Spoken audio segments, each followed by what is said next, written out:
I stand before you not as a performer, nor as one seeking applause. No lights shine for me, no music plays in the background. I do not ask for your admiration, only your ears to listen and your hearts to understand. For I have walked among them. Through the streets of Gaza, where the air is thick with dust and sorrow, where the wind does not carry laughter, but the echoes of cries left unanswered. I stepped through broken doorways, over shattered bricks, past walls that once held pictures of families, but now hold only the scars of destruction. I did not come with an army. I did not come with riches or weapons of war. I came with only my hands, my feet, and my heart, to bless, to heal, to walk beside those who have been forgotten. Let me tell you of the souls I met. The first man I saw knelt in the rubble of his home, his fingers tracing the remains of what was once his children's bedroom. His hands were covered in dust, his clothes torn, his face streaked with sorrow. He held a small wooden toy, its paint chipped and faded, the last remnant of a child no longer there. I stood beside him, silent, as he wept into his calloused hands. His shoulders shook with the weight of grief no man should bear. I placed my hand upon his back. Blessed are those who mourn, for they shall be comforted.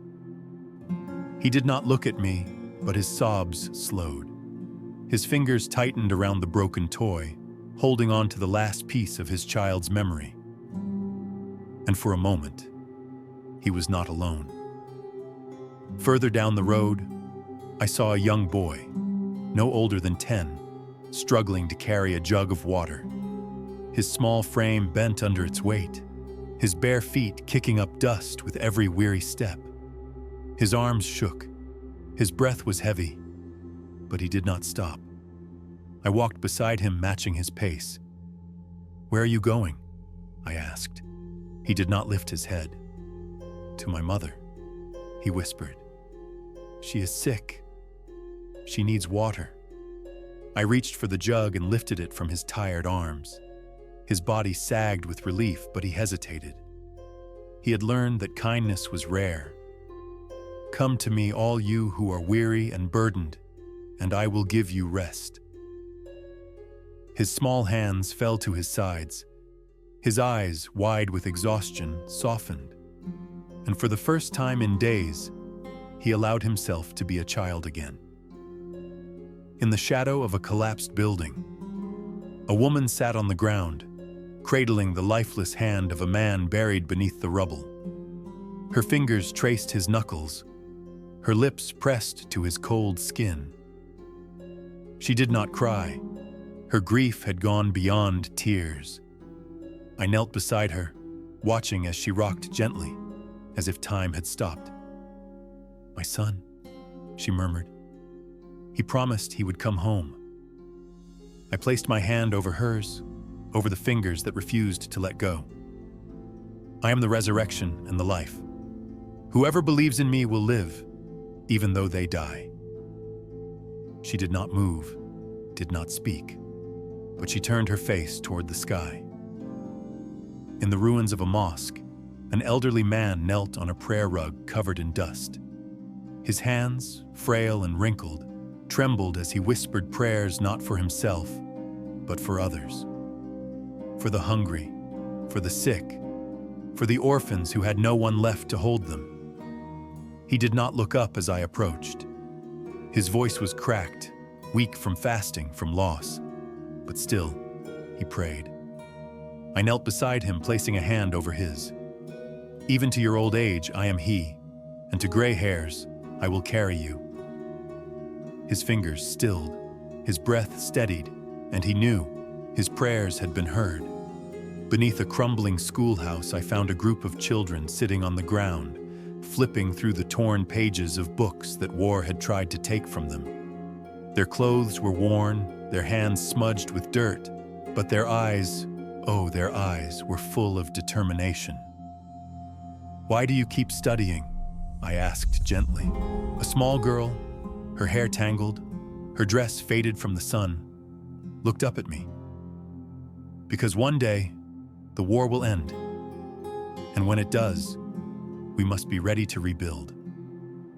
I placed my hand over her book, over the words she held onto so tightly. Blessed are those who hunger and thirst for righteousness, for they shall be satisfied. Her grip on the book tightened, and I saw it then, the unbreakable spirit of a child who refused to let go of hope. Night fell, and I found her beneath the remains of a shelter, rocking a baby in her arms. The infant whimpered, wrapped in cloth too thin to fight the cold. The grandmother's lips moved in a quiet lullaby, her voice shaking. She cries at night, she whispered, looking up at me with tired eyes. She is cold. I have no home left to shelter her. I knelt beside them, brushing my hand over the child's forehead. Let the little children come to me and do not hinder them, for the kingdom of heaven belongs to such as these. The infant stopped crying. Her tiny fingers curled around my own, and for the first time in a long time, her grandmother smiled. And then, as the stars shone over Gaza, I stood among them all. The father who had lost his home, the boy who had carried water, the widow who held a lifeless hand, the old man who prayed for others, the children who studied in the dust, the grandmother who sang to a child. I raised my hands, and a warmth spread over them, not to take away their pain, not to erase their past, but to remind them. The world may have turned its eyes away, but I have not. I have walked among them. I have seen their sorrow, their strength, their faith. And though the night is long, the dawn will come.